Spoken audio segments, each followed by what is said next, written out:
The question is that the amendment be agreed to, and I call the member for Macquarie. Thank you, Deputy Chair. Deputy Speaker. Deputy Chair, gosh, it's been a while since we were in this place, and it takes a day to get back into the swing of things, I reckon. When Labor initiated the NBN almost a decade ago, I think I'd be considered an early adopter. I could see the benefits for an outer metropolitan and semi-rural area of the high-speed broadband. I was also frustrated as a small business owner of poor quality ADSL from my mountains home and almost non-existent mobile, and had many conversations with other small business operators about the need for a reliable, faster internet connection. At the time, I thought NBN would deliver. The statement of expectations set out by Labor required the company to make the NBN accessible to all Australians. That is happening and will continue to happen, and this bill does provide certainty that from 2021 it will continue as was always the intention. Although I believe the change in the mix of service has been incredibly detrimental to the integrity of the network, and it has, quite frankly, created inequality across my electorate of Macquarie. But let's go back and think about where we were in 2009. After more than a decade, John Howard had ensured that Australia was in a broadband backwater. It was Labor who carved out the principle that every Australian should have access to modern communications infrastructure. It took those opposite many years to come to the party and sign up to this principle. But in the end, they had no choice, because in spite of the irresponsible claims that no one needed fast upload and download times, businesses, students, families all realised that in fact they did. Labor is proud of having fought for and reached this point. Labor supports the regime as outlined in Schedule 3 of the bill. The statutory infrastructure provider regime will offer a natural extension of the current arrangements, the certainty that as we move beyond the initial NBN rollout, every Australian home and small business can continue to get access to high-speed broadband connection. It is fundamentally about equality of opportunity, and it will ensure Australians can access high-speed broadband irrespective of where they live or work. But, and there is a but, because there is a lot more to do, so much more to do to make this NBN work the way it's intended. I'd like to talk about some of the local issues that we face in Macquarie. The plan of works yet to be rolled out offers no equity for people in my electorate. For a start, my electorate has 5 different types of broadband. Fibre to the premises, top of the line, FTTP, thanks to Labor, through the suburbs around Windsor and Richmond. Fibre to the node. My Upper Mountains towns from Mount Victoria to Lawson demonstrated that this has been a very poor substitute for quality, and unbelievably we have more FTTN to come. We have the Skymuster satellite, we have fixed wireless, also an incredibly disappointing technology, not just for the fact that it requires giant towers across rural landscapes, and shortly FTTC. All of them have their challenges, but I would much prefer to be dealing with some dug-up clumps of grass than with the sort of service zero issues that we're seeing with the FTTN rollout in the Upper Blue Mountains. Last year, retail service providers were called out for selling speed plans that the copper NBN couldn't deliver, and my constituents fell victim to those.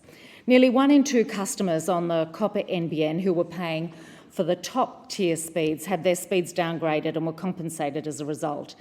It was later reported that 1 in 3 homes on copper can't achieve 50 megabits per second, and 3 out of 4 can't achieve 100 megabits per second. The Senate also learned that no funding was set aside in the government's NBN business case out to 2040 to upgrade the copper footprint. So we have a system being rolled out that relies on copper in so much of my electorate, but it relies on the assumption that the copper connections won't need to be upgraded for at least another 23 years. That defies logic. I get reports from constituents based on comments that technicians have made to them about the quality of the copper right across the Blue Mountains and the Hawkesbury. In Bilpin, like many other Upper Mountains locations, the copper is old. Bilpin is geographically not far from Sydney, but it might as well be. It's got orchards, cider, and is surrounded by World Heritage National Park. It's subjected to storms, bushfires and snow.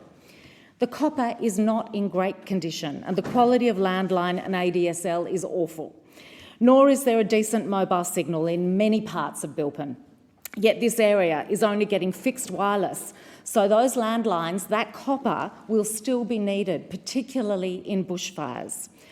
Residents have raised with me a number of really practical issues about the rollout of fixed wireless in their area. For a start, wireless signal requires line of sight for best results. Less than 10% of houses in Bilpin have line of sight to the planned tower. Both trees and hills have a huge effect on the signal, and residents have pointed out that the signal only travels around 12 kilometres with direct line of sight, so many homes are actually out of the line, although the map that showed this on NBN's page has apparently been removed. And of course, the signal degrades and cuts out in heavy rain, and yes, we get heavy storms in that part of the Blue Mountains. But their other big concern, and this would be a concern to anybody who has people in bushfire areas in their electorate, is that they have no battery backup for the fixed wireless towers, so it doesn't work in a blackout, leaving residents with no phone line. We have the same issues with FTTN, of course, yet those residents won't even have the choice to keep their fixed landline. In Bilpin, people will have a landline that they can choose to keep, but of course they'll have to continue to pay their landline rental on top of their NBN. It is hardly equitable and it is hardly fair, especially when you consider that Bilpin actually has a fibre optic cable running from Kurrajong Heights past it all the way to Barrambing. So residents are really struggling to understand why areas not dissimilar to theirs are being gifted FTTC, but they are stuck with fixed wireless. A new resident to the Hawkesbury, Greg, who lives in Moralia, in another part of my electorate, has been gobsmacked overall by the lack of service that he receives. Even though he's only moved 40 k's to the edge of Sydney, he describes the telecommunications conditions in Moralia as third world. What he's staggered at is that he's slated to get fixed wireless, not this year, not next year, but in 2020. And that's as good as it will get under this government. His dismay is shared by a wide range of Moralia residents, and in fact, it's a total mess to try and guess what you're going to get if you live in Oakville, which has some parts FTTP, some parts fixed wireless, or McGrath's Hill, a major commercial centre that's getting FTTN, even though next door Windsor has FTTP. Wilberforce and Freeman's Reach get stuck with FTTN. It is a complete hodgepodge in my electorate. The choice of cheap and poor quality technology and the lack of vision for this rollout as we're seeing it, particularly in the Hawkesbury, stands in stark contrast to other things the community sees government doing to it. For instance, the New South Wales government's obvious desire to colonise the region with dense housing developments. Let me explain. From Oakville to Groswold, this is a region of small communities with paddocks and acreage where people grow veggies, keep horses, they have koalas, lyrebirds and platypus in their backyards, and they make a choice to move there to enjoy the peace and quiet. Most of these areas are not considered by this government's rollout to be dense enough to deserve anything other than fixed wireless, FTTN, or in some cases, satellite NBN. But the New South Wales government has other ideas about what will happen in the next few decades in these areas and envisages intense development. Now, how do I know this? Well, why else would they be rushing through the drawing of lines on a map for two major motorways, the M9 Orbital and the Bells Line of Road? If you didn't think there was going to be changes to the area, you wouldn't need to put these on the map for times going forward. If you think this area is going to remain relatively sparsely populated, there would be no need to preserve a corridor now. Hawkesbury residents will know what I mean when I say that the state Liberals have a vision of endless red banks west of the Hawkesbury River. And I'm happy to put on the record that I'm strongly opposed to that. The city should stop at the Hawkesbury River. Now, if that is your vision, then be honest about it. It's one thing to plan for future road and rail corridors, but it's another to do it with absolutely zero community consultation. And if that's the vision, then make sure that your fellow Liberal government in Canberra knows, so that decent NBN can go into the region, so infrastructure can go in before populations. And if you're just using it to score political points west of the ranges for your National Party colleagues, then don't. Do not treat my community, my families, my businesses, my farmers, my schools as your plaything. So an inferior NBN is symptomatic of an inconsistent vision for the Hawkesbury. On the federal government's part, it's a total lack of interest or understanding about how important an effective NBN is for this region. Quite simply, under this Prime Minister, we have an NBN that costs $4 billion more for taxpayers to build than it ought. It delivers slower speeds. It is less reliable. It costs more to maintain. It is more exposed to competition from wireless. It costs more to upgrade. And it generates less revenue from those who are willing to pay. For my electorate, the slow speeds, the dropouts, the unreliable services mean that they will look to any alternative that they can find. Trying to get issues and complaints dealt with NBN is as difficult as getting Donald Trump to speak in understandable sentences. They pass the buck without accountability. People make appointments with technicians only to find no one turns up. It's no surprise that the TIO, the Telecommunications Ombudsman, revealed a shocking increase in the number of complaints about the NBN, 160% surge in NBN complaints. I confess many will have come from the electorate of Macquarie. For the first time, NBN complaints are growing faster than the number of new NBN services. What a damning statistic. Also, for the first time, internet services have become the largest source of complaints for the TIO. All the while, the Turnbull government has been a disinterested spectator on the NBN, and this from a Prime Minister who used to have some claim to being at the front of the IT game. What a sleight of hand that was. When I look at the choice surveys that report 60% of people on NBN had issues in the last 6 months, 44% of these issues were related to slow speeds, 42% were reported disconnections, dropouts and performance issues, and 31% mentioned problems with connections, you know that you have problems that need to be solved. But I want to finish with the issue that I started with, the issue of inequality. And I want to take a moment to talk about the impact of technology on inequality, which is actually really what I think the core of this debate is.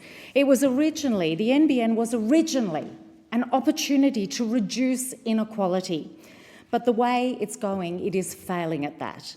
The most recent report by the Centre for Economic Development of Australia takes a close look at inequality, including the future relationship between technology and inequality. As the report says, technologies increase the productivity of industries, groups and individuals to different extents, but they skew the rewards of labour to those who are able to access and make use of the new technology. So this report asks, how do we ensure that it's not just the well-educated, the well-connected, the wealthy that get to benefit from new technologies? As we heard last year, the Prime Minister with his Point Piper home was privileged to receive a speedy connection to the NBN and is now apparently able to access the highest speed possible, 100 megabits per second download speed, 40 megabits per second upload speed. Greg at Moralia and my Bilpin residents can only dream about that. So let's be blunt. If you are not giving people equal access to technology, you are not giving them a chance. Sadly, as we so often see with this government, the already privileged get more privileged and the rest just get done over. What I see across Macquarie is a completely uneven, unfair and unsustainable approach. The CEDA report also leads me to ask yet again, the question as to why this government is so bent on reducing the opportunities for people to access skills through more cuts, and we saw more last night to the tune of $270 million to TAFE in the budget. And why are so many impediments put in the way of people wanting to go to university and limits put on universities' ability to offer new and innovative courses that give people the chance to explore new technologies, all because of funding cuts? It shows the folly of this government's intent to cut funding to schools, 82% of the brunt of which will be felt by public schools. As CEDA says, the challenge is to ensure no one is unfairly excluded or discriminated against along the way, but that's what we're seeing with the NBN. I thank the member for Macquarie for her contribution. The question now is that